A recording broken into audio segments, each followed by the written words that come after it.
I remember the way the crystal glass trembled in my fingers, how the Chardonnay warmed too quickly against my skin as if it, like everyone else at that table, were nervous to be near me. Across from me, Roland Blackwood reclined with the comfortable arrogance of a man convinced he was the sun and everyone else merely planets orbiting politely. He smiled that thin, practiced smile at his guests, the trustees, the board members, the country club regulars who nodded as though they understood every word he uttered even when he spoke about things none of them had to live. "Someone like my son should be with someone who knows how to move through our world," he said, glancing at my dress with a look that pinched the air between us. A murmur went around the room like a wave breaking. My name hung on his lips like a taunt he'd been saving. I kept my hands folded in my lap until my nails made faint crescents in the skin. Everything blurred for a second, the low light, the portraits that looked down with mild disapproval, the soft clink of silverware. His voice slowed and thickened until each syllable sounded like a stone dropping into water. "My son Ethan deserves better than someone who came from the streets," Roland said, eyes sweeping the room to collect the gasps and the nods, the polite smiles that weren't really smiles. He called me street as if I were a poster pinned to a light pole. I could feel 30 pairs of eyes swivel between us, waiting to see whether the nobody who'd somehow wormed into their orbit would dare to speak back to their king. The dress was borrowed. A friend had insisted I take it when she heard I was attending a dinner at Roland Blackwood's estate. I had hesitated, but the way the gown hugged my shoulders made me stand a fraction taller than I even felt. I had not come that night to make enemies. I had come because I loved Ethan. I had also, for the record, learned early in life that silence can be mistaken for weakness. So I folded the napkin, smoother than my hands wanted it to be, and set it beside the untouched plate of salmon that smelled faintly of lemon and entitlement. "Thank you for dinner, Mr. Blackwood," I said slowly, rising to my feet. The silence that followed felt like a held breath. "And thank you for finally being honest about how you feel." Ethan, tall, restless, the kind of man who could be both storm and harbor, grabbed my hand under the table as I stood. I squeezed his fingers and then let go because this was not the moment to shrink. He whispered, "Mara, don't," but I only watched his father with an expression I would come to learn discomfort even the toughest men in high finance. "My name is Mara Ray. I'm 32. I'm a self-made entrepreneur." The words felt both dangerous and liberating as they left my mouth. I opened my chest and let them land in the room like a declaration. If Roland wanted to think of me as street garbage in a borrowed dress, let him. If he wanted to keep underestimating me because my accent came from a neighborhood where people worked 2 jobs and still found time to teach their kids to be human beings, that was his failing, not mine. Ethan stood, his jaw tight as if he were weighing the cost of the next move. He frowned at his father in a way that made him look suddenly small and terrified of disappointing both the man he loved and the man who had made him. He tried to apologize, to smooth, to bend, but apologies were the very thing I had stopped needing to extract from others like pull teeth. "It's fine," I murmured. "He said what he's been thinking for a year. At least now we know." I kissed Ethan's temple, the place I knew would make him both laugh and break, and then I walked out. Through the long foyer, past the portraits, past the chandeliers that were designed to make people feel important, I moved the way I had been trained to move in boardrooms and back rooms and all the places that mattered, mercilessly forward. My Toyota, sensible, dependable, unimaginative, which is to say, everything I liked about it, waited under the moonlight. Ethan tucked his hand in mine for a second at the door. Then he followed me to the car and watched me get in. "I'm so sorry," he said, voice raw. Tears cut little rivers down his cheeks. He didn't need to apologize. He had not spoken the ugly words. He had only the heritage of them. I pulled him close. There is a smell people find comforting in other humans, the mix of cologne and life, the little proof that someone is real. He smelled like cedar and citrus and the rawness of someone who had been hurt. "This isn't your fight to fight alone," I said. I won't make you carry his words as if they were yours. We will decide what we do together. But that was a lie of omission. I already had plans. As I merged onto the dark highway, my assistant's name was already on my tongue. Danielle had been with me since before I started trading under my own name, before anyone knew that there was a woman behind the contracts, behind the patents, behind the quiet midnight phone calls sealing deals in a voice meant to be forgotten. She could translate my moods without words. Danielle, I said, the engine of the car muting the distant estate noises. Cancel the Blackwood route merger. There was a pause long enough for her to breathe. Ma'am? We're supposed to sign Monday. The board is ready. Financing is secured. I'm aware. Terminate it. Send notice tonight. Cite irreconcilable differences in vision. Have legal draft everything. And set up a meeting with Marwin Corporation for Monday. Her swearing could have been a melody if not for the tension threading through it. You can't possibly be doing this because of dinner. I thought of the hush at the table, of Roland's face like a crucible cooled by contempt. I'm doing this because he showed me who he is. Because his idea of worth is a pedigree, not a person. She typed, fingers a staccato over the keypad. I'll have it drafted within the hour. Want me to leak to the press? Not tonight. Let the notice find him at breakfast. Noon tomorrow, we can let the papers have it. A plan took shape in my mind the way a chessboard arranges itself when a player finally looks up. If Roland Blackwood wanted to judge everyone by the marble of their paterfamilias, he would find that markets do not care for marble. They care for value, for innovation, for product-market fit. Harridan men like him rarely recognized when someone they considered beneath them became the very key to survival. My company, Rytech Solutions, had grown from scrappy code and stubborn midnight fixes to a firm that owned patents and processes that made old-guard manufacturers look like echoes of an earlier century. The difference between my early life and my present was that I'd learned how to keep my hands clean in public but calloused in private. I had created layers, holding firms, obscure boards, quiet investors. The face of Rytech to the outside world was a board-controlled entity. The voice in the back channels was mine. Roland did not know that. Not yet. When I arrived at my penthouse, the city lay like a constellation waiting for a signal. I poured a glass of scotch with hands that were steady now. Early calls lit up the phone. The first was from Martin Kessler, CFO for Blackwood and Route. Mara, we just received your notice. There must be a mistake, he said before formalities could anchor the conversation. No mistake, I told him. Board expected or not, we have made a business decision. But we're set to sign. The shareholders. Then perhaps they should have thought about who they were aligning with before their chairman made his personal prejudices public, I said. Good night, Martin. I watched the city through the balcony glass and cataloged possibilities. Within hours, emails had been drafted, legal notices prepared, and a small army of analysts and PR people set into motion. By morning, the board at Blackwood and Route had pulled together like moths to a flame. Ethan called. I let it go to voicemail. He didn't deserve to be in the middle of a business war that he had not chosen. The press smelled of blood the next day. Danielle's voice came across the line, clipped and efficient. Bloomberg wants a statement. Tell them Rytech Solutions is exploring opportunities that better align with our mission and values. She chuckled. Deliciously vague. Also, Roland Blackwood is in the lobby. My coffee went cold. Send him up. Make him wait 30 minutes. You're evil. I'm the woman who will take her own name into a room and make it matter. When Roland arrived, he looked as though sleep had been a stranger and stress a constant companion. His suit hung on him wrong, or perhaps it simply no longer fit the man who had worn it like armor.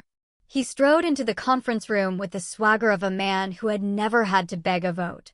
Ms. Ray, he said, standing as I entered. His voice was brittle, tempered to its sweetest tone as if that would make the pill go down. Thank you for seeing me.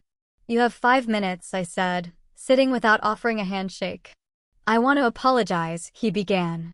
You called me street in front of your guests, I cut in. You humiliated me in your home. You have the apology you want. Now what? Are we to resume business as if you hadn't shown your hand? He looked at me like a man confronted with a math equation he'd never bothered to learn. The merger is essential. Without it, Blackwood and route may have to change, I finished. So perhaps the question isn't my apology, Roland. The question is, why should I do business with you? He opened his mouth, closed it. Because it's synergy. Because combined, you get market penetration, distribution networks, reputation. Because you need something we have, I said. And that something is not a pedigree or a place at a club. It's value. We build opportunities. You protect privilege. 10 years ago, when I slept in shelters and learned to steal a minute of warmth from found spaces, I learned what it meant to create something lasting out of scraps. I don't need to justify my past. I need to know my partner's character. Name a single senior manager in your company who didn't have later advantages. Name one who worked not because it was expected of them, but because they had to. The silence that followed was enormous. I laid out, in measured tones, the ethos behind RedditTech, inclusivity married to market discipline, hiring people who had faced hardship and had learned resourcefulness, pouring profit into R&D instead of yachts. I spoke of our patents on adaptive energy modules and the predictive analytics software that could keep Blackwood and Route from bleeding market share to younger competitors.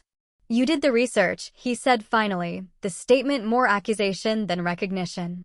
Yes, I answered. I didn't want to know where you came from, I wanted to know where you were going.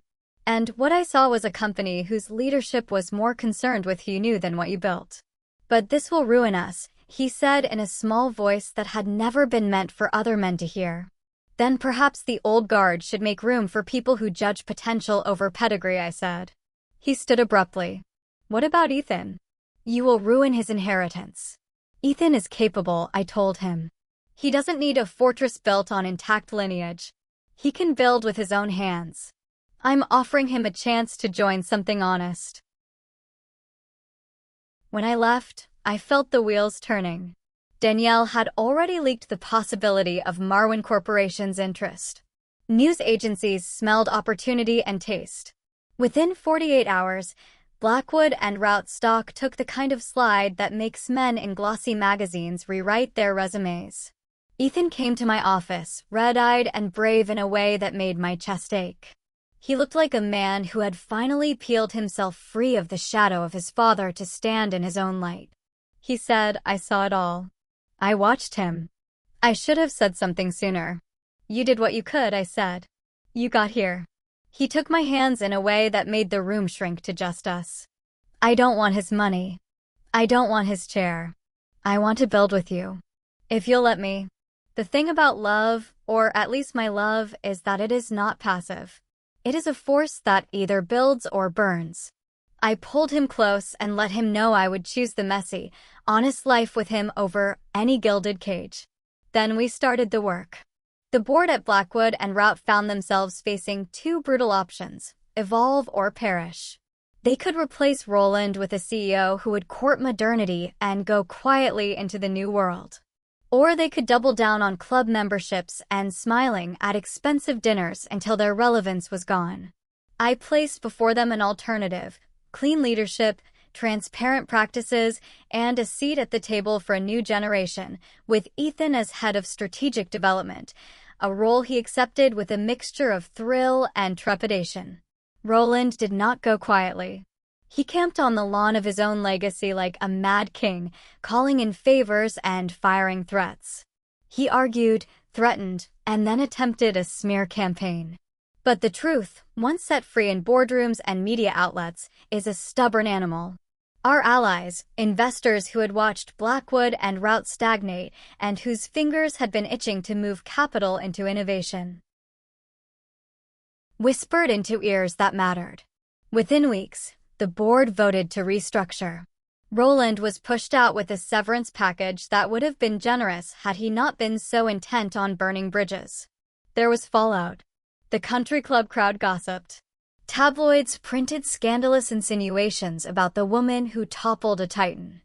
There were threats, anonymous calls meant to intimidate, and a smear from an old partner who pretended to know secrets she did not. I learned to let the noise pass.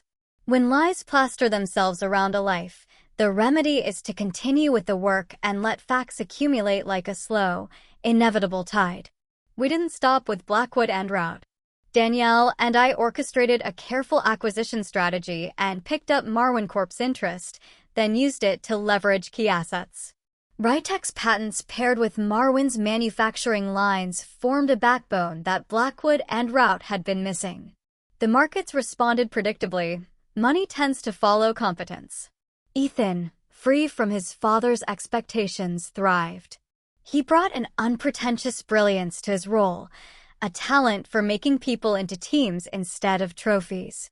He walked factory floors without royalty and listened with the humility of someone who had been told he didn't deserve to be there. He saw value in people others dismissed and learned quickly how to incentivize not by titles, but by opportunity. Our private life was messy and wonderful.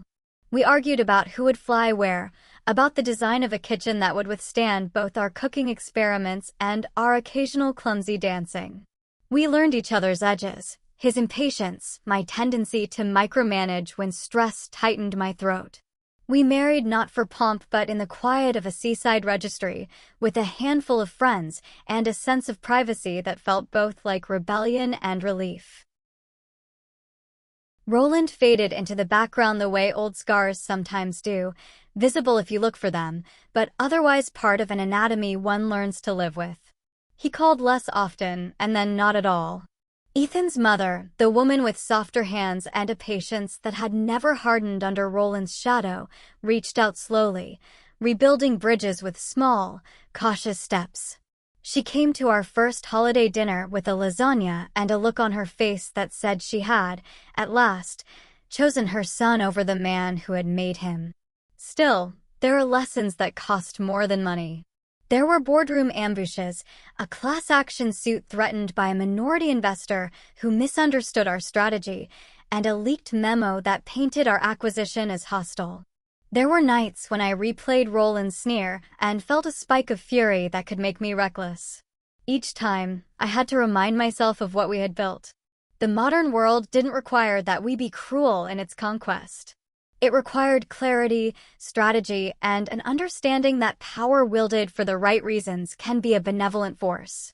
Ethan and I built a culture at Rytek where people were hired for potential as much as past achievements. We started a fellowship program for engineers from under-resourced communities. We funded scholarships and built partnerships with vocational schools.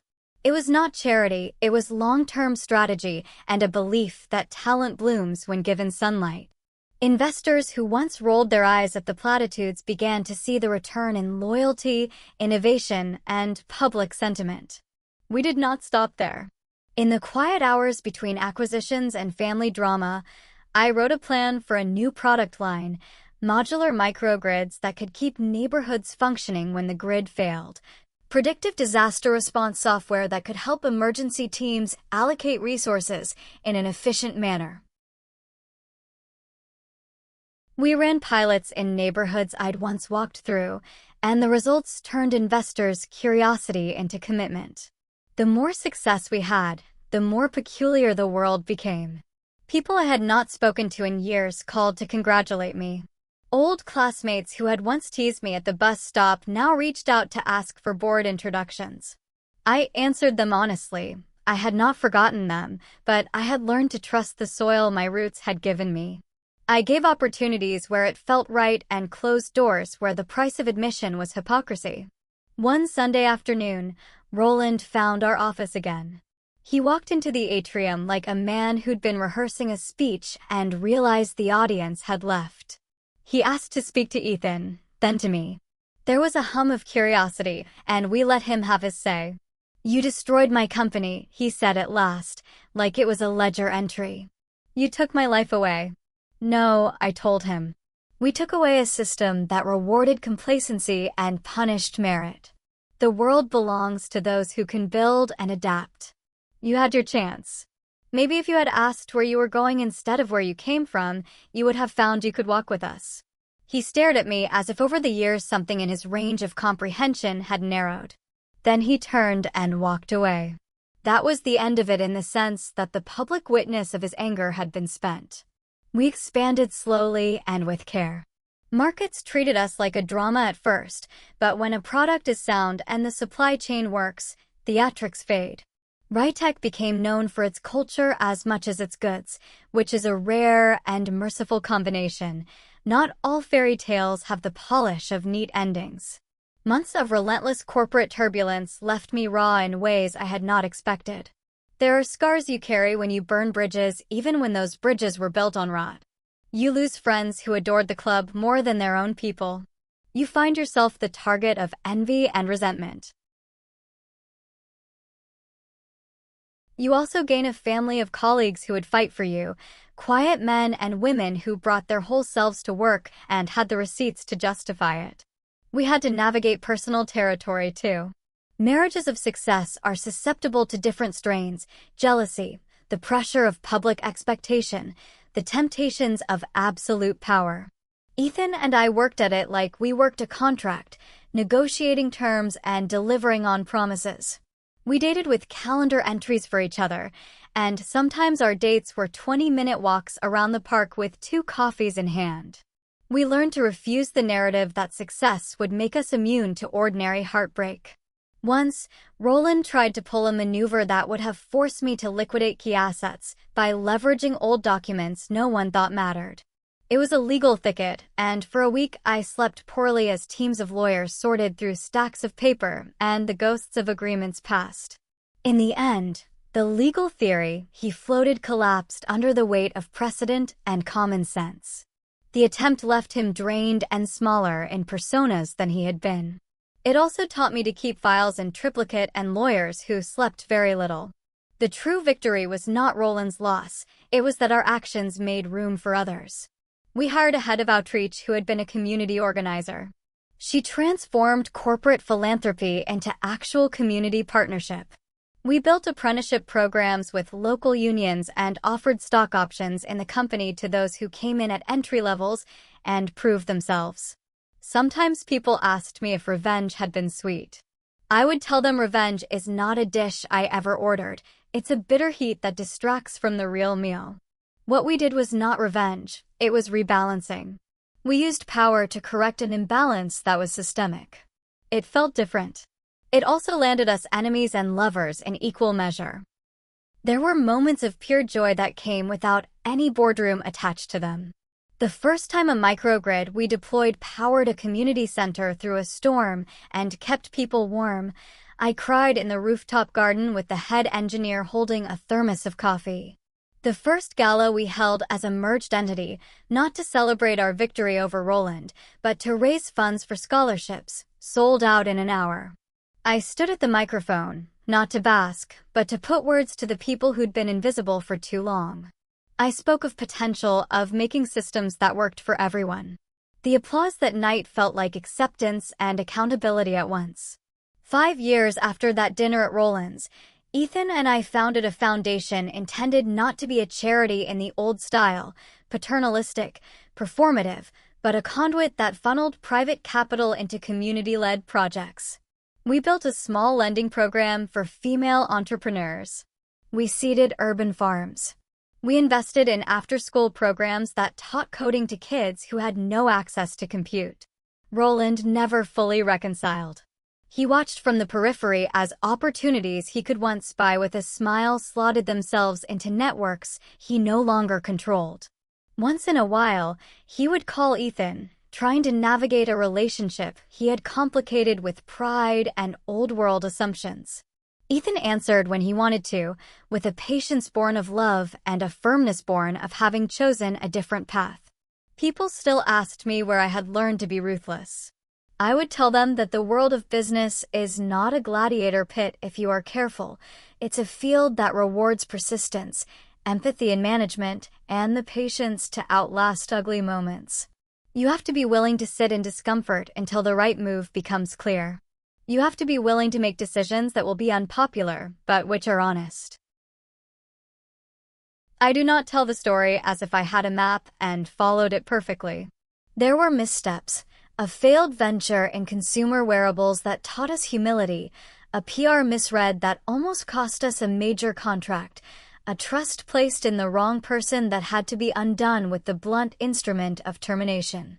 Each mistake cost us lessons and some money, but it also sharpened our instincts and built a kind of muscle memory for the future. Ethan and I grew to understand our power as a responsibility rather than an indulgence. We used our boardroom leverage to shift supply contracts toward suppliers who paid fair wages. We prioritized safety improvements in manufacturing that slightly reduced margins, but dramatically reduced workplace injuries. We argued in investor meetings that long-term health of the company meant investing in people and community, even if quarterly returns looked less immediate. It was a gamble, but one that paid off because people stayed. Loyalty translated into productivity and innovation. The numbers eventually caught up with our ethos. And yet, even in the comfort of success, I sometimes walked the neighborhoods where I'd learned to be brave and sat on benches, watching kids play and grandparents trade stories. I felt, often and always, a kinship to those who had not been given the same chances. The work we had done mattered because it was tethered to real lives, a power plant that saved a school from being cold, a scholarship that kept a bright student from dropping out, a small factory that reopened under new management employing people from the community. One winter evening, as snow dusted the city in quiet, Ethan and I walked past a small cafe where a young woman in a thrift coat sat hunched over a laptop. He nudged me and said, "You see her?" I remember being that young. We stopped and offered coffee. She accepted like we were offering the moon. Later, she became part of our fellowship. Little moments like that were the currency of a life that had been rearranged for better ends. Sometimes people ask whether I'd change the humiliation at Roland's table. I do not answer immediately because the truth is complicated. The dinner set a sequence in motion that altered the lives of many. For some, it was a path to better opportunities. For Roland, it was a reckoning. For Ethan and me, it was a test of whether love could withstand the weight of legacy and expectation. If I could have had the outcome without the sting, I would choose that in a heartbeat because cruelty spares no one. But the sting taught me the precision of action and the importance of choice. It forced a reckoning that otherwise might have been rationalized away. Years later, at our company's annual retreat, I stood before a gathering of engineers, managers, and community partners and said, simply, respect isn't inherited. It's earned. They applauded, some with tears in their eyes because for many of them the sentence was a lifebuoy. For me, it was a credo and a promise. Roland passed quietly in a care facility years later, and I received the news with an odd, complicated peace. There was no rejoicing, no satisfaction. I thought of the boy he had been once, before power hardened him. I thought of the men who'd taught him that worth could be measured in acres and bank accounts and concluded, finally, that mercy was not weakness. Mercy, when paired with justice, became an instrument of strength. Ethan and I raised a daughter who learned to ask for the table rather than wait to be invited to it. We taught her to listen to the people who do the heavy lifting, to treat secretaries and janitors and engineers with the same reverence most people reserve for kings. Her school reports talked about her charity drives and her preference for logic puzzles. We made sure she would know both the price of privilege and the virtue of work. We wrote a book too, not for the bestseller lists, but as an anchor for the people who asked how to do better. It was as much a manifesto as a memoir, practical steps for entrepreneurs with little capital but abundant dignity. We donated the proceeds. We also mentored young CEOs, offering guidance in the sometimes lonely corridors of power. And every so often, when the world got noisy and people began to equate success with cruelty, I would remember the small, sharp humiliation at Roland Blackwood's table. Not because I wanted revenge, but because it reminded me that every action ripples beyond intention. I learned that being underestimated is a kind of freedom, People think less of you, and sometimes that makes it easier to do the work without their interference. The lesson I carry is this: dignity is not something bestowed by a name or an address. It is something you earn every day by how you treat the people who have less than you and how you choose to distribute your power. If you hold it tight and selfishly, it will rot your conscience. If you open it and share it, you will build a legacy that outlives petty titles. So Roland's insult, thrown like a stone into the middle of a dinner, did not define me. It pushed me. It made me choose the harder route, to demonstrate through steady action that the dignity of a person can't be determined by their birthplace or their last name. And in that, I found a strange and satisfying peace, not the triumphant shout of victory, but the quiet of doing right over doing easy.